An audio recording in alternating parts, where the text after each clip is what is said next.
Welcome back, guys. We're here for our usual We Were Wrong video. We've got Yanks on the call, and we went over some of the commons and uncommons that we were a little wrong about. Either they were way better or way worse than what we thought during our initial set review. So you guys are seeing those reactions here a few weeks into the set. Yanks, have you been enjoying the set to start us off? I think the set's been pretty good. I don't think I've done particularly well, but the gameplay has been fun. Yeah, I have found the last few sets I've either done very well or like very badly. Whereas like I feel like in this I'm actually doing solid. I have like mostly 4 5s, but like very few 7s and very few like 3s and below. So I feel like I'm doing well because I think I'm profitable, but like I'm just not spiking any 7s and I don't know why. Yeah, and I think some of it's small sample size, but I've had like some of my best decks have had like non-games where I just sit on 2 lands and never play. And that happens to everybody, but it seems to have stood out a little bit in this set. I have no idea what it is. It's all 4s and 5s, no 7s, no 3s and belows, which for me is really abnormal, honestly, because I'm usually hitting multiple 7s in a set and would have bad ones too, but like I haven't had any bad ones. They've all just been solid. So pretty interesting set. Okay, Well, so you haven't done any Nerd Mom draft yet, so there's some 0s and 1s that'll come around. that's true. Um, for those of you guys who are watching this on the YouTube channel, basically what this video is Yanks and I are going to be discussing the cards, like I said, that were better or worse. We're not leaving out good cards on purpose. We knew they were good. So this is just our sort of admitting we were wrong and discussing why a card has over or underperformed those expectations from the initial set review before the set came out. Okay, so let's go ahead and just kick it off with Hopeful Vigil, 2 mana for an enchantment that says when it comes into play, you make a 2/2 Knight with Vigilance, and when it goes into the graveyard, you can scry 2, you can pay 3 to sacrifice it. This card has overperformed for me by a lot. Yeah, me as well. I think we talked about, we rated this card fairly well, but Yeah. I think we talked a decent amount about Bargain, having an enchantment that's useful to sacrifice, but the things that I think I missed at least were the 2/2 body it's fine for 2 mana, but it's so often a 3/3 in this set because of rolls. Yeah, and also I feel like I underestimated how relevant Bargain would be and how often you'd want it. Or even if you don't want Bargain, you have cards like, Knight of Doves that just wants your enchantments going into the graveyard. You get those like little fringe benefits. And it didn't really occur to me just how synergistic this card would be in a lot more decks than I thought it was going to be relevant in. Yeah, the other play that I've seen multiple times against me that's just 2 commons is Hopeful Vigil, make a 2/2, play Stockpiling Celebrant, 3 mana 3/2 that lets you return Hopeful Vigil to your hand, scry 2 for returning a permanent to your hand, and then replay this for another 2/2. Yeah, absolutely. So rating wise, we didn't give it a bad rating. We thought this was a good card. We gave it a 2.5, which is well above like filler and something we're actively looking to pick up in most decks and never being cut. But I think this plays above that, and I think we want to give it a 3. Yeah, definitely. It's up there in terms of White's best commons. All right, let's go ahead and move to the next white card. White is, I think, one of the most overperforming here. We've got 2, and the rest of them are mostly 1s. We have Return Triumphant, 2 mana for return target creature card with mana value 3 or less from your graveyard to the battlefield. Create a young hero role attached to it. Now, this isn't a card that, again, we thought would be bad. We gave it a 2. We called it a fringe playable with like some decks, and most decks would just not be in the market for something like this. But honestly, I personally just undervalued this hero role, which is weird because I was really high on rolls. So it is just better than I thought it was, honestly. It's absolutely going to crush in any of your Boros decks. There are a ton of 3 CMCs in your Azorius decks that want to be doing this. I've been really impressed with it. I think the similar theme between the last card and this one, and it's a lesson we probably should have learned in previous sets, is a single card that makes 2 permanents is always better than it looks. Yeah, we put a lot of stock in how good are your 2 and 3 drops in your deck to make this relevant. Yes, it's a Boros thing, so we gave it a playable rating, But again, that second permanent, and I think the young hero role is really, really snowbally and very good and super synergy with like bargain. Because once you're done with the young hero role, you have made this tiny creature huge, and then you can bargain it away and do some really cool stuff, trigger your Knight of Heroes. It does everything. And so I find myself in the decks that I play it. It's still not every deck, but in the decks I play it, I want it all the time. And I'm playing him in multiples.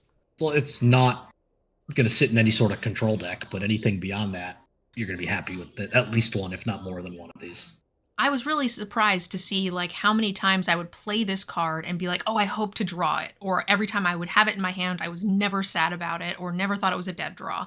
And it did actively win a lot of games. So we did give it a 2. I think we're bumping it up to a 2.5, and it plays like a 3 in the decks that really want this. Yeah, that sounds right to me. All right. Keeping it going nice and short here, guys. This is our only blue card. We're going to be talking about Diminisher Witch.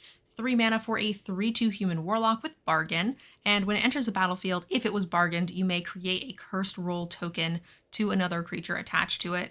We gave this, again, a playable rating, but I think I underestimated how easy you would be able to bargain things and how often you would actively want to bargain things for abilities like Hopeful Vigil.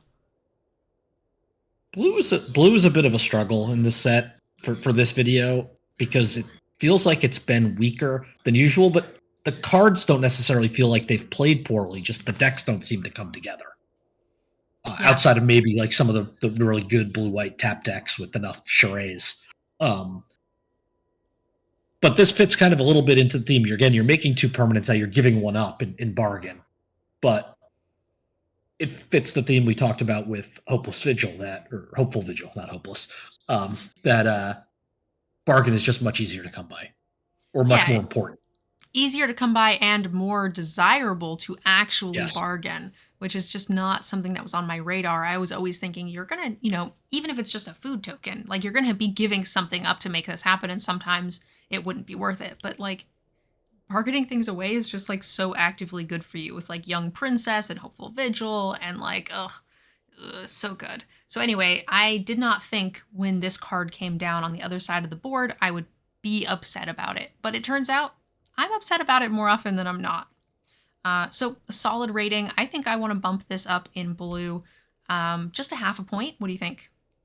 Yeah, that sounds right to me. And blue hasn't been good enough to warrant really bumping any of its commons up more than 0.5 point.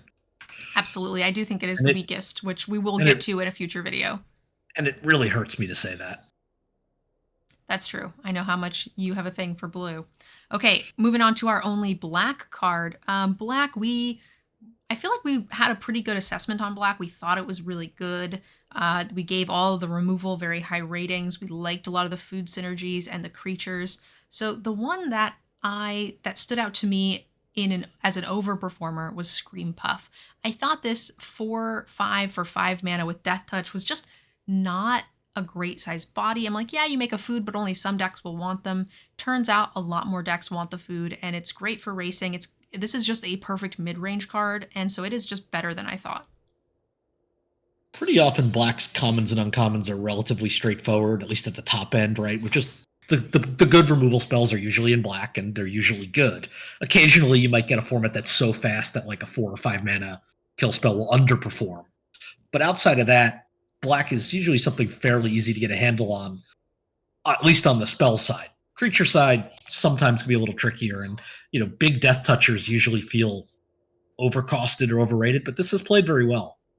Yeah, there's been a lot of times where that food has really come in handy, where it's like it enabled me to race, it's enabled me to bargain. It's just it's super good, and the body on this is actually more relevant than I feel 4/5 is in any other set, and I've been very happy with it every single time I've played it, absolutely in sealed, and even in most of my draft decks.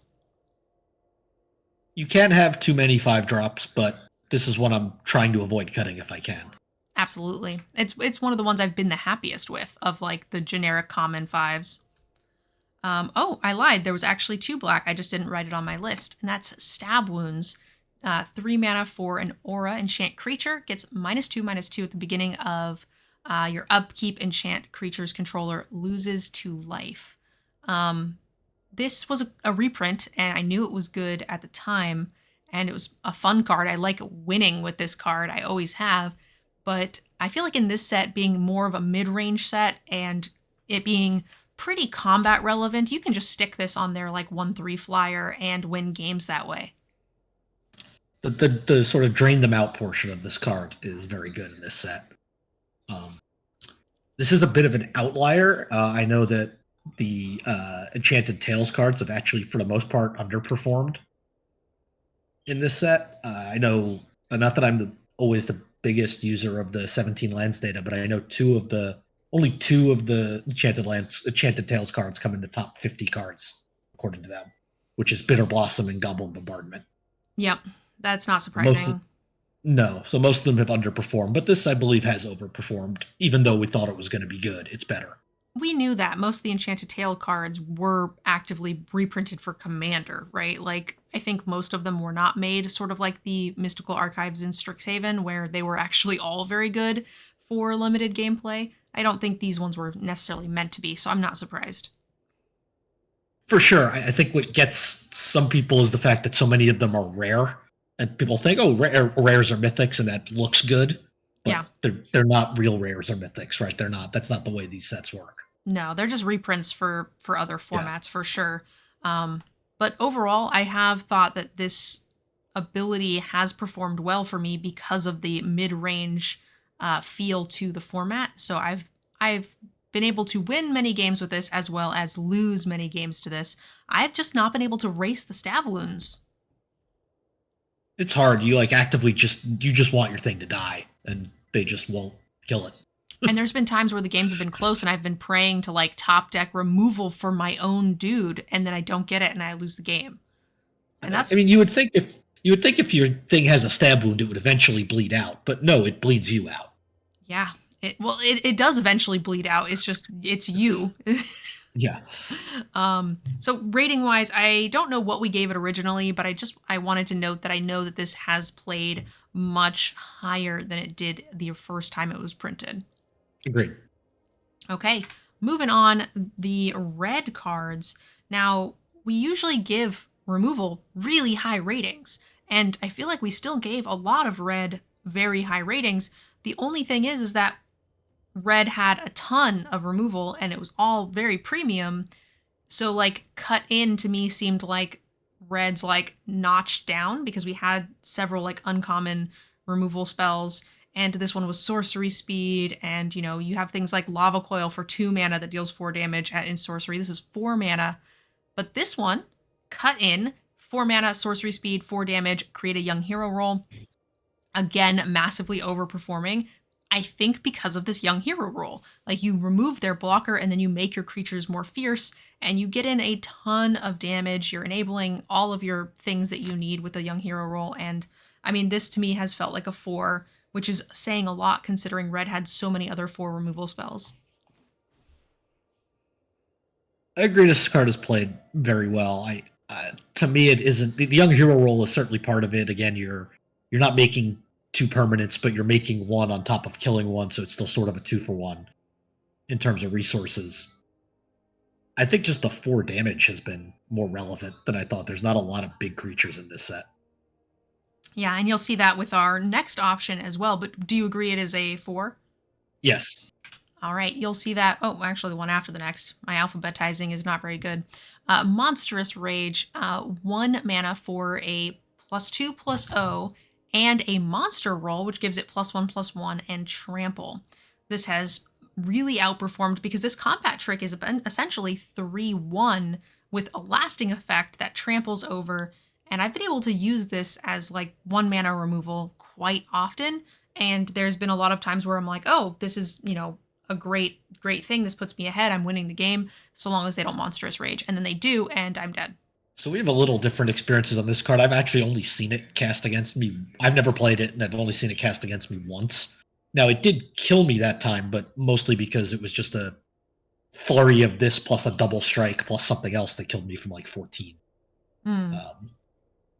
So it was more like a combo-y thing. I can see how this card can certainly blow somebody out. I just haven't really played against it or with it yet. I've been playing I've seen it a lot on the other side of the table, and I've had like two-ish decks with it, and then I had one deck that had like two of them, and it felt great. It was like very consistent removal, and it itself was definitely winning games, like changing the tide, being able to remove a thing, get in some chip damage, and also just making my creature larger. It was really, really hard for an opponent to get away, like to come back from. I mean, who would have guessed that we would have different experiences with Run Amok? Yeah. But the one time you've seen it, it did kill you. So I still feel like that's a Yes. pretty like glowing recommendation for a combat trick. Yep. It is only 1 mana, which is where I want my combat tricks. The next one is Torch of the Tower, another one again that we thought was going to be very good right out of the gate, and we didn't give it a bad score. It has just overperformed what we had expected because 2 damage is more relevant than I thought, and getting it to be 3 damage is less difficult than I thought. There are plenty of bargain targets that are often beneficial to bargain away, which makes it fine. There's excess rat tokens, there's food and treasure, which is just not a problem at all for me to make this be 3 damage. And 1 mana instant speed 3 damage has been absolutely game ending. Absolutely. Shock is always good, right? We gave it a good grade, but I don't think like you said, we didn't treat it as premium as we do a lot of other red spells, because Shock usually isn't premium. It only hits small things. But going from 2 to 3 for only 1 mana is huge. And just every little bit about it. Scrying is a nice bonus. Exiling it is nice. Yeah, so like Shock, we always give like you said, a good rating, but we always kind of say you don't want Shock in a ton, like in multiples oftentimes, because they don't kill that many relevant things. I feel like here they kill more things, and the 3 is so much more relevant that I would actually play an infinite number of these. They can't go face, which, that's saying a lot how powerful this has been. Absolutely. There's probably is a cap on how many of these I would play, but I don't think I'm ever going to draft enough of them for it to matter. Absolutely. Yeah, I think, I would not in most sets be happy playing 3 Shocks. I am, however, happy playing 3 of these, and that is just not close. Definitely. I'm perfectly content if, like, pack 1, I open going torch, torch, torch. Absolutely. Moving on to our green cards, Hamlet Glutton, the 7 mana 6/6 with bargain, costs 2 less if you bargain it away. It has trample, and when it ETBs, you gain 3 life. I mean, I only think I've seen this card cast for 7 once. This card is always cast for 5. yeah, I've cast it for 7 a few times in my sealed pools during pre-release, but like I've definitely Okay. like I've just like 5, 6, 7 to this. I had 3 in a sealed pool and just absolutely like destroyed everybody.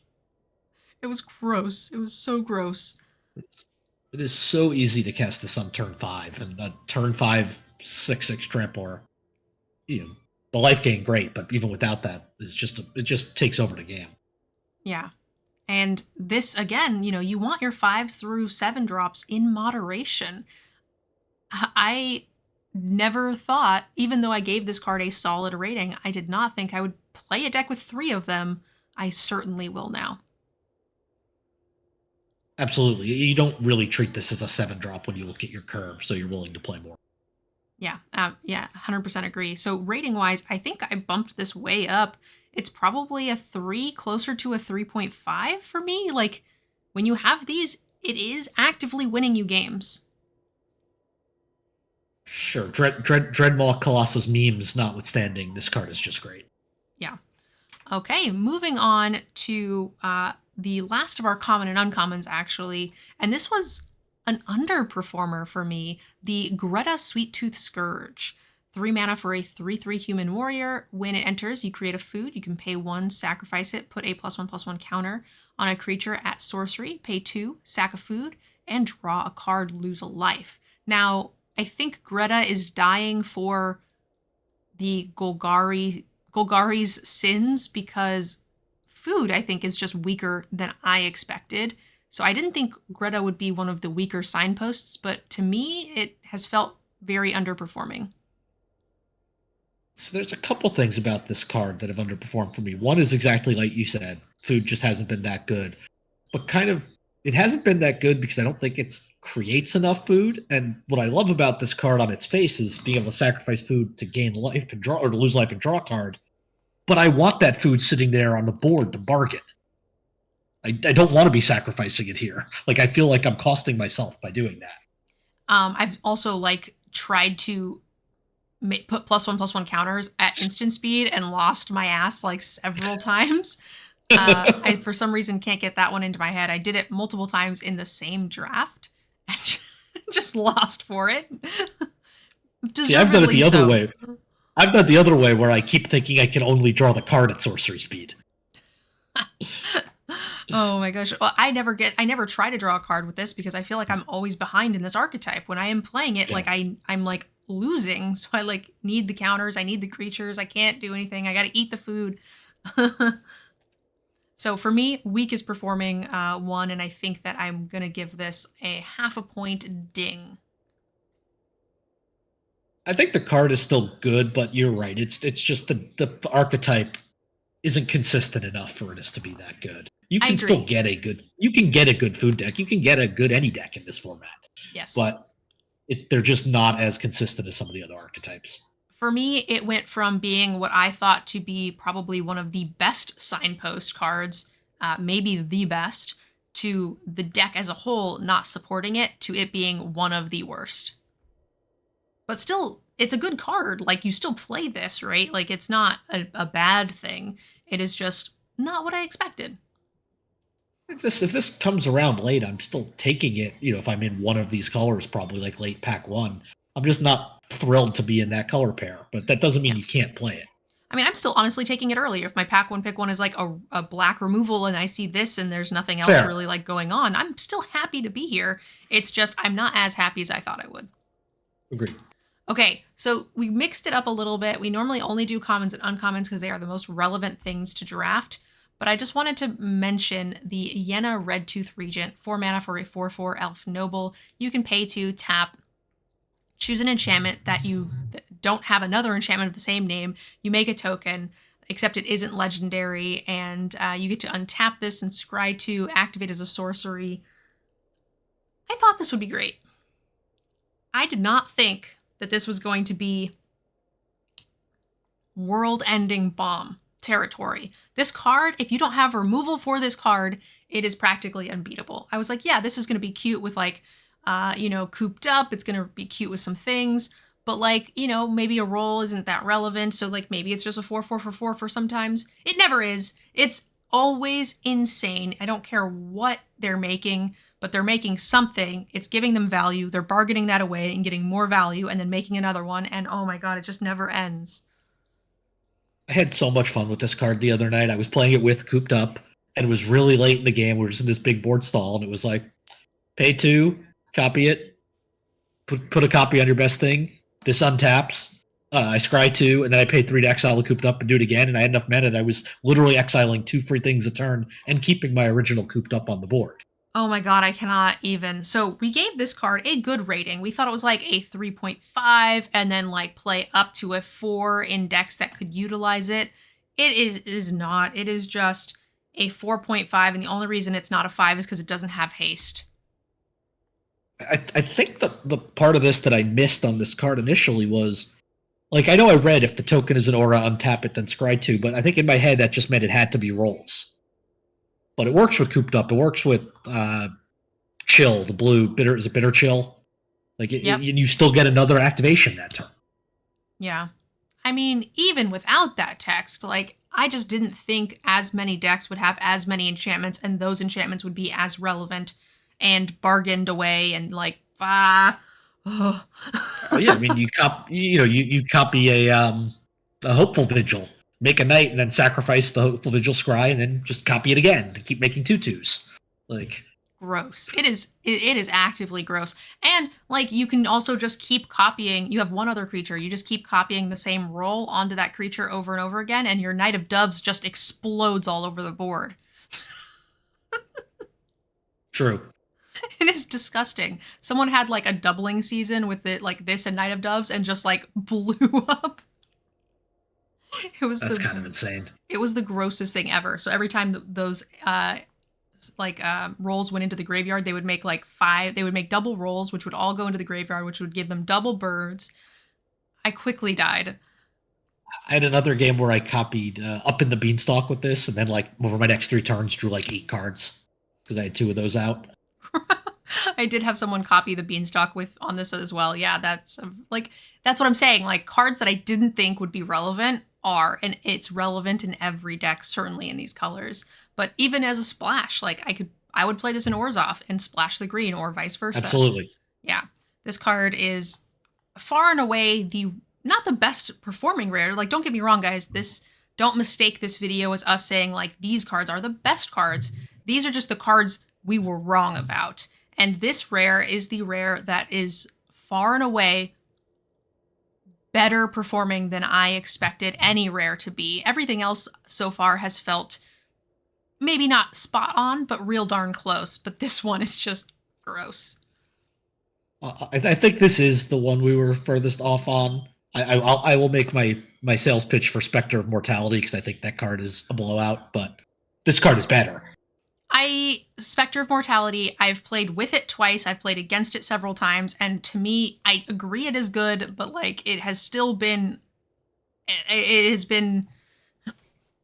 not better than I thought for me. I know that you've had different results with it, but like the last deck I had it in, it didn't save me a bunch. And then the times I did cast it, it like killed some rats. And then like I still won the game with having a 3/3 flyer. So it was still good. But I don't know. It's a rare and it's small sample size for sure. I just know like the somebody played Song of Totem Tens against me and made like 11 rats and for some reason didn't attack. Maybe they forgot they had haste, but then I untapped and just swept off an entire board full of rats, or played it on an empty board for me and wiped a bunch of 4/4s. Yeah, I mean if you get to kill a rare like a 11 rats made from a rare, yes, it's going to look like it plays really good. Of course, it's certainly small sample size. I'm not disputing that, but it has been much better than I thought. There were lots of times where I needed it to do a thing, and I didn't have the creatures in my graveyard. I couldn't get them in there, and I just kind of like struggle bust all the way there. Sure.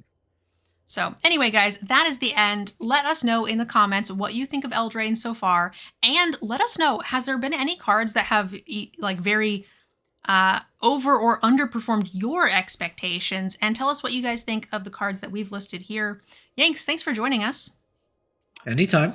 And we will see you guys next week. Yanks and I think, are going to try to do a co-op draft and walk through our thought process and talk about the cards that we see in those packs and just try to build the best deck that we can and use our joint experience to get a sweet 7 wins. So we'll see you guys next time. Thanks for watching.